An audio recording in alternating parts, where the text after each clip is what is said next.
সারা দেশে তৃতীয় ধাপে আর চূড়ান্ত পর্যায়ে একযোগে আজ থেকে হামরুবেলা টিকাদান কার্যক্রম শুরু করেছে স্বাস্থ্য মন্ত্রণালয়। এরই ধারাবাহিকতায় বেলা 11টায় রাজধানীর শাহজাদপুর লাইট ফেয়ার স্কুলের টিকা ক্যাম্পেইন পরিদর্শনে আসেন স্বাস্থ্যমন্ত্রী।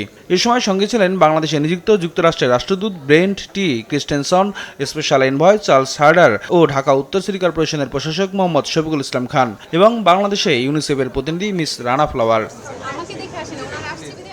বাংলাদেশ ও যুক্তরাষ্ট্রের গভীর সম্পর্কের কথা উল্লেখ করে আমেরিকান রাষ্ট্রদূত জানান, আগামী প্রজন্মের সঙ্গে যুক্তরাষ্ট্রের সম্পর্ক ও দুদেশের পার্টনারশিপগুলো এগিয়ে নিতে মার্কিন প্রেসিডেন্ট ডোনাল্ড ট্রাম্পের পক্ষ থেকে বিশেষ দূত চার্লস হার্ডারকে পাঠিয়েছেন।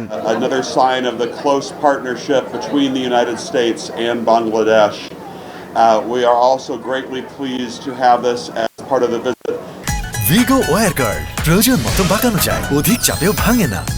Vigo Of our special envoy for better future generations, Mr. Charles Harder.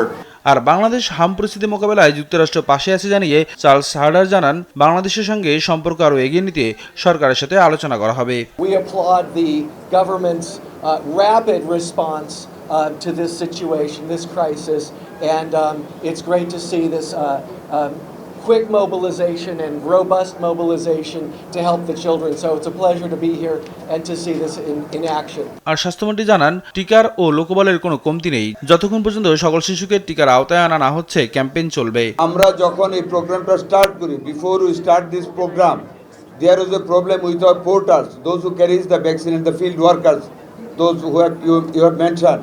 Alhamdulillah, we have been successfully handled them. সকল শিশুকে টিকা দেওয়ার মতো পর্যাপ্ত টিকা রয়েছে বলেও জানান স্বাস্থ্যমন্ত্রী। নিয়াজ মোরশেদ, দেশ টিভি, ঢাকা।